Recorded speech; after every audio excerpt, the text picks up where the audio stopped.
Bab 4534. Tersisa satu orang. Saat ini, ekspresinya semakin lelah, ada beberapa luka di tubuhnya. Teman seiman Qin, ini aku. Kenny memandangi laut yang berjatuhan dengan ekspresi putus asa. Aku tidak tahu bagaimana kamu berhasil bersembunyi dari Toby, tanpa memancarkan reiki dan masih bergerak perlahan. Tapi sekarang aku telah belajar tentang rencana Toby untuk memburuku. Dia mengatur monster dan pelayan darah untuk menempati ruang hidup aku seperti kisi-kisi. Pada akhirnya, aku akan dipaksa ke sudut dan tak lama lagi bakal ditangkap dan dibunuh. Situasi aku saat ini berada di ujung jalan, mungkin tidak akan bertahan 100 tahun. Namun, berdasarkan permusuhan antara aku dan dia, meskipun aku mati, aku pasti tidak akan memberikan manfaat kepada Toby. Oleh karena itu, aku bersedia mewariskan warisan Dewa Bintang kepada kamu, Kenny berkata. Selama kamu membantuku lolos dari malapetaka ini, aku bersumpah, setelah aku membunuh Toby, aku akan memilih untuk menghilangkan diri dan memberimu kesempatan untuk memenangkan kejuaraan. Lagipun kamu juga akan membunuh Toby, bukankah bagus jika ada bantuan? Dan juga, jika kamu tidak percaya padaku, bukankah kamu master obat? Beri aku pil racun, tidak masalah. Teman seiman Qin, katakan sesuatu. Mungkinkah kamu ingin Toby menang? Kali ini, kata-kata Kenny masih tidak ada tanggapan. Dia hanya berbicara selama waktu setengah batang dupa, kemudian pergi dengan gelisah. 30 tahun kemudian, Kenny muncul kembali. Tapi kali ini, pakaian Kenny rapi, auranya teratur, ekspresinya benar-benar tenang. Erik, biarkan aku katakan yang sebenarnya. Aku berpetualang di laut warisan dan mendapatkan tubuh peri. Intuisi yang datang dengan tubuh ini memungkinkan aku untuk melihat bahaya atau peluang apapun sebelumnya. Sekarang, situasiku memang sangat sulit. Ruang semakin berkurang, aku bisa bersembunyi paling lama 10 tahun. Jika kamu bisa membantuku bersembunyi, aku bisa berbagi intuisi orang peri denganmu. Aku memang bermaksud untuk mengujimu sebelumnya, tapi kali ini aku serius. Terlebih lagi, aku memiliki firasat samar bahwa aku mungkin tidak dapat kembali ke area ini di masa mendatang. Jadi, ini kesempatan terakhir bagi kita untuk bekerja sama. Namun, tidak peduli seberapa banyak yang dikatakan Kenny, air laut terus mengalir seperti biasa tanpa ada perubahan. Kali ini, Kenny tinggal seharian penuh. Akhirnya, dia menghela nafas, sosoknya perlahan menghilang. Setelah itu, dia benar-benar tidak pernah muncul lagi. Ratusan tahun berlalu. Nama Kenny tiba-tiba menghilang di daftar peringkat langit. Namun, selama periode ini, tidak ada pertempuran yang mendebarkan. Saat Kenny ditangkap oleh Toby, dia dengan tegas menghancurkan cincin itu. Karena dia tahu bahwa begitu dia tertangkap, dia pasti tidak akan mampu menanggung malapetaka yang akan dia hadapi. Dan di tempat dia menghilang, cahaya peri berkelap-kelip, seperti kerangka matahari terbit, melayang di udara. Tubuh orang peri, apakah ini yang membuat Kenny selalu merasakan keberadaanku? Toby tersenyum, memegang tulang giok energi peri di tangannya. Kelopak mata Evan berkedut sedikit. Jiwa peri, tulang peri. Harta karun semacam ini tersembunyi di laut warisan, dia sendiri bahkan tidak mengetahuinya.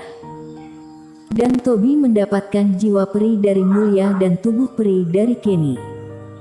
Kekuatannya pasti akan meningkat lagi. Menyimpan tubuh peri, Toby menoleh melihat pria di dalam sangkar besi hitam. Logan, apa kamu melihat itu? Setengah dari nama itu hilang. Sebelum pertempuran ini, dia secara khusus membawa Logan, hanya untuk membuatnya menyaksikan adegan ini. Ribuan tahun membuat Logan di dalam sangkar dengan rambut acak-acakan dan janggut yang tidak dicukur, seperti seorang pengemis.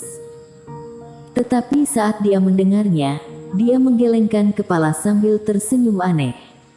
Kenny hanyalah setengah nama. Aku sudah mengatakan, Eric akan menjadi pemenang terakhir. Selama Eric masih hidup, prediksiku benar. Kalau begitu tunggu dan lihat saja. Toby mendengus dingin. Ini baru 1000 tahun. Ada ratusan orang di Laut Warisan. Berapa banyak orang yang memutar otak untuk bersembunyi dan melarikan diri. Tapi sekarang hanya dia yang tersisa. Dalam 1000 tahun lagi, aku tidak percaya aku tidak bisa menangkapnya. Toby, ada sesuatu yang ingin kutanyakan padamu. Melihat Toby hendak pergi, Evan tidak tahan, dia berbicara tiba-tiba. Toby berhenti, tetapi tidak melihat ke belakang. Senior Evan ingin tahu mengapa aku bisa secara akurat menemukan lokasi Mulia dan Kenny di area tertentu. Melihat Toby berbicara langsung, Evan terkejut. Aku benar-benar penasaran. Yang paling kamu penasaran mungkin adalah segel Raja Dewa Bintang di tanganku, Toby berkata. Hal ini memang agak misterius.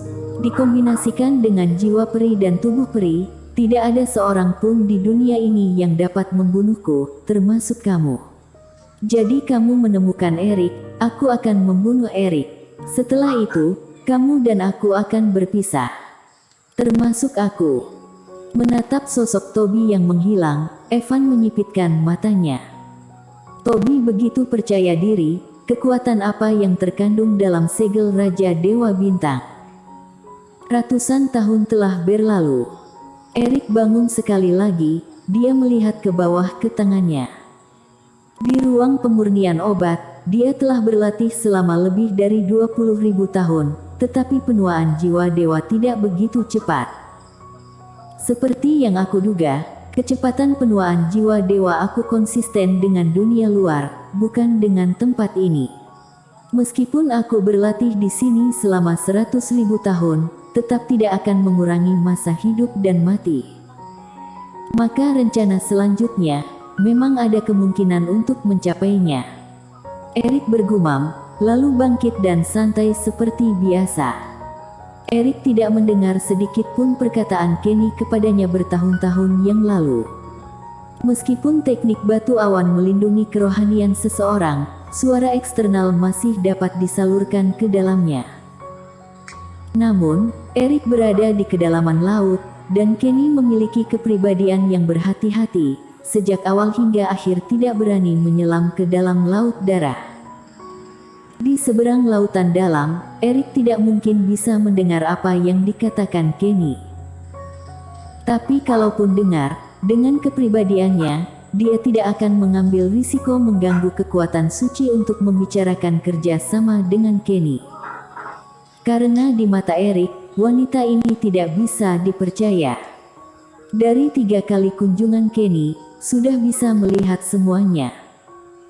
Sesuai rutinitas biasa, setelah bangun tidur, Eric pertama-tama pergi menyirami pohon spiritual persik, lalu pergi memberi makan naga spiritual.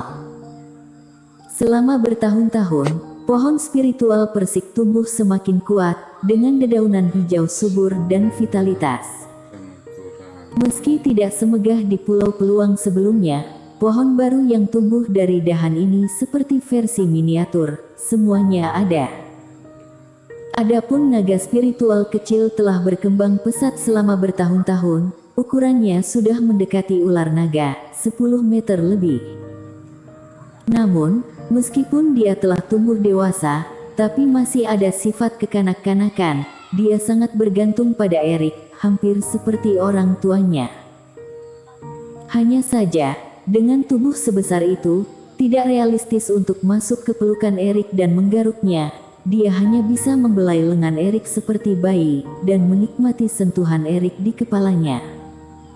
Berbalik 1 putaran, Eric kembali ke ruang pemurnian obat. Kehidupan kura-kura hijau dan roh pedang penyangkal iblis tidak berubah, mereka masih bermain catur dengan semangat. Bersambung.